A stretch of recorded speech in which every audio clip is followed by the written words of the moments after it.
Hello. All right, looks like I'm going. This is gonna be my first recording in a couple of weeks. I am currently working my way through Grand Theft Auto 3, one of my all-time favorites. I love this game. Just recently got released on PS4 as one of the emulated PS2 games with true full trophy support. Um, I don't think they did anything to the gameplay or the visuals. I mean, they may have touched it up, but as far as I can tell, it's just a straight port. But it's definitely, like I said, one of my favorites. I put so much time into this game when it was first out. I played it again all the way through a few years later and 100%ed the game. Now they've released it with trophy support, and yeah, I couldn't resist. I'm a massive trophy whore, and just the thought of having a platinum trophy on my profile when Grand Theft Auto 3 was just irresistible. I actually ended up screwing myself over because I bought the game the day they released it on the network, and within a month, maybe even less than that, they had all three games discounted: Grand Theft Auto 3, Vice City, and San Andreas. So that was aggravating. I was not happy about that, but that's the price you pay when you're adopting something first day. So, oh well, guess I can't complain. I've had a good time with it though. I've put, I don't know, probably 20 odd hours into it so far, maybe even a little bit more. I've kind of been trying to knock out each island in full before moving on to the next one. So, I played through the Portland story, and then I went back, did all the unique jumps, got all the packages, and eventually did all the rampages, which I hate. But if I want to 100% the game, it has to be done. So I did all that in Portland. So Portland is done. The only thing left in Portland is the remaining vehicles that I need for the import-export auto garage. I can't get the Dodo yet. And I also still need the ice cream truck. But I believe I've got everything else, and now I'm working my way through Staunton. So I've done all the Asuka missions. I've done most of the Kenji missions. I've unlocked Ray. And at this point in time, I am going to work my way through King Courtney's missions, and then I'm going to go back and finish Kenji's and then do Ray's. I don't remember off the top of my head if you can miss any missions in this. I know in some of the games, depending on which ones you do before or after, you can end up canceling out some remaining missions for another contact. I don't remember if that can happen in this one. Hopefully not. I should probably take the time to look that up just in case, but I believe as long as you do every contact's missions in the order that you meet that contact, you should be fine. So, we'll see what happens. Yeah, I actually really enjoy the radio on this. It's one of my favorite things about this game. When I first booted this up again, I was in heaven. It's amazing. I could just drive around and listen to Chatterbox in flashback forever. I'll sit there and just do taxi missions. But I'm not sure about the whole copyright thing. I think most of the stuff on here is copyright, so I'm just gonna leave it off while I'm doing these Let's Plays. But either way, I can do missions and try to advance the story. What am I even doing right now? I'm missing something. What am I doing? Right now I'm just wandering around like an idiot. The marker is definitely here. Where am I supposed to be going? So one of the things about this game, if you haven't played it in a long time, and at least in my opinion, the only thing that really hasn't aged well is the control. There's a lot of control issues that weren't as big a deal in 2001, but now are kind of a hindrance. The biggest problem is just in like the combat, the aiming. It's just terrible. It's really clunky. The animations take forever. You end up getting your ass kicked if there's anyone remotely near you. It's very difficult. It takes a lot of getting used to. The other thing that's tough is there's no camera control. There's no free camera control. I can sit here and do this and use the right stick to look around, but it stops me. It's not like later games where you can use one stick to control the camera and the other stick controls the your player. It definitely takes some getting used to. It's a lot clunkier than things that you'd be used to playing in 2016, but it's good enough. You don't have to do too much on foot that it really bothers you. It's playable. I've had a couple missions where I got stuck because of the controls, but for the most part, it's been fine. I need to go to the brief because I have no idea what I'm doing right now. Rookie Let's Player, still trying to get used to talking and playing at the same time, but I'm getting there. I'm getting there. Okay, so she needs a Mafia Sentinel, a Yakuza Stinger, and a Stallion. I see. Okay, so the pink marker is the garage. You know, if I just paid attention the first time, that wouldn't have been so difficult. Okay, so she needs the Diablo, a Yakuza, and a Mafia. That's easy enough. Although at this point in the game, the Mafia are dangerous because they just whip out shotguns and blow your car up in one shot. It can be dangerous going to that area. I actually wanted to make sure I got all of the Portland packages and rampages done before I killed Salvatore, because once you kill Salvatore, that's when the Mafia now hates you. So I can't go anywhere near them without getting fired at. And at this point, there's quite a few gangs that are after me, but the Mafia are the ones that can kill you in one shot. So that's the most dangerous area to enter. Okay, so my Yakuza's car should be right here. Let's drop this one off first. It's definitely unusual playing without the music, or at least the chatterbox radio. That is definitely, like I said, my favorite part of the game. I love the radio in all these games.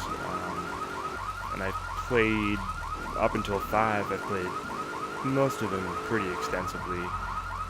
100%ed this one. I pretty much 100%ed Vice City, San Andreas, which is one that I've come to find out a lot of people actually don't like. Just in talking to people personally, it's still a pretty well-regarded game for what I can tell. But a lot of the people that I know personally that played it didn't care for it. I am definitely not that good. I love that game. I played the shit out of that game. Then I played Liberty City Stories. I played Vice City Stories. I didn't play much Chinatown Wars, but I did play a ton of Grand Theft Auto 4.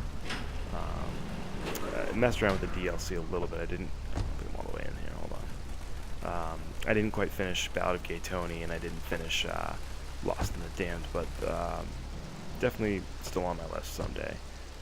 But really, up until 5, I had played, all the 3D games in the series.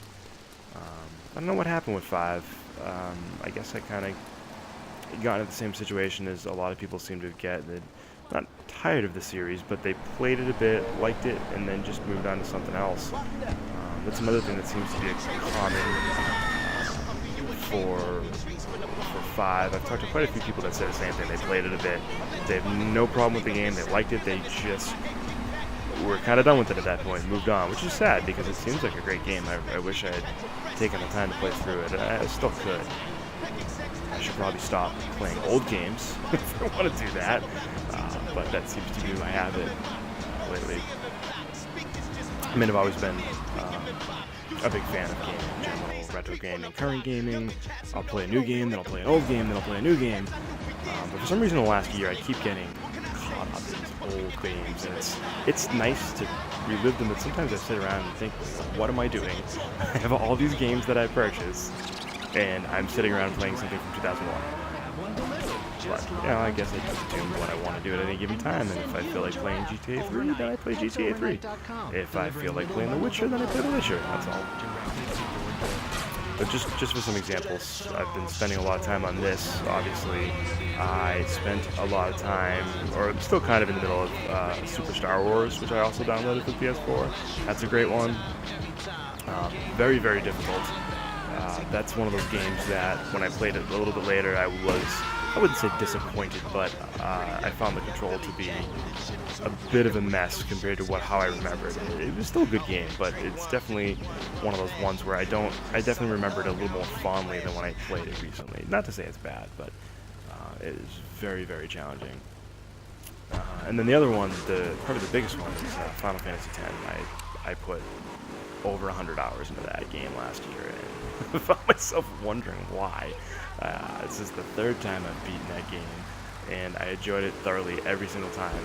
I definitely don't regret putting that kind of time in. It was so much fun. I played it, in the PS4 with the new updated PS4 visuals, and it looks amazing. And yeah, see, I'm about dead here. If these mafia guys do one more time, I'm screwed. Let's go here. So yeah, I also mentioned earlier on the trophy war, which if you've seen any of my other videos, you'll know. And that was part of my motivation for going through Final Fantasy X as well. Is I want to get the trophies for it. It's not one that I expect to get the platinum in. That game has some truly time-consuming trophies. There's one for completing the sphere grid with every character. There's one for beating the optional Dark Aeons and the crazy mega bosses. I don't have that kind of time. I would love to have that platinum. That's just not gonna happen. But yeah, those are the big games, that old games that I've put quite some time into lately. I also mess around occasionally with Final Fantasy XI, which was the MMO that they did before 14, which, surprising to many, is still active and is still charging subscription cost. A lot of people don't realize that. That game still exists, and they're still charging a full monthly subscription fee. And it's still doing well enough that they're putting out updates. They have stopped with the new content in terms of like legit new story content, but they're still updating it, balancing it. It's still alive and kicking. But yeah, again, another game that I put quite some time into last year that is very old. That game came out in Japan, I think 2002. So it's about as old as this game, just a little bit newer. But this game, I remember I didn't have it on my radar when it first came out. I had played on PC, the original one. It was one of those fun games that in college we'd have head-to-head matchups in online and through a local network. And it was fun. I didn't really play the single player extensively. The top-down view is fun for a bit, but it's tough to get into long term. But then when this one came out, I was like, oh, that's neat. It's in 3D, and never really thought much more of it. And then I was at a friend's place and I popped it in, and I was like, all right, this is amazing. I need this game. So I got it soon after that. I purchased it for myself so I could play it. Never really looked back. Played the hell out of this one. At that point in time, it was about time for Vice City to release, so I bought Vice City. I remember distinctly standing in line at midnight for San Andreas because I was so excited about that one. So I definitely became a big fan of the series at that point. And I still am. I have enjoyed replaying this game thoroughly. There's a few things that have annoyed me. I mentioned the controls. The biggest thing is the rampages. I really hate doing the rampages.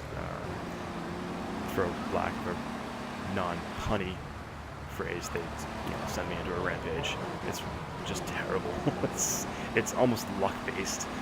It just depends on whether the cops come after you, where guys spawn, whether or not you can kill them in one shot, depending on what your weapon is. There's just so many factors that come into it, and there's no easy way to position yourself, take cover, run away. Like, there's just not a lot you can really do. It's really annoying. But I've gotten through all the Portland ones. There's only 20 in the game, so it seems like a lot now, but I've already done about a third of them, so I'm sure I'll get through them. I've done it in the past, I can do it again. There's some other missions that I know are coming later in the game I'm not looking forward to either. For one, I know the very last mission gave me nightmares.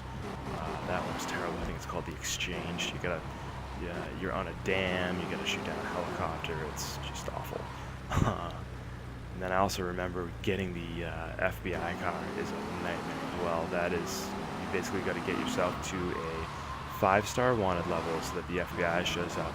You've got to, lure a guy out of the car without getting killed, take the car, and then deliver it to the emergency crane, which is the easy part of it, but it's just so difficult. At that point in time, you've got so many different things after you. You've got multiple cops, everyone's shooting to kill, you've got paddy wagons, you've got helicopters. It's just a very difficult situation.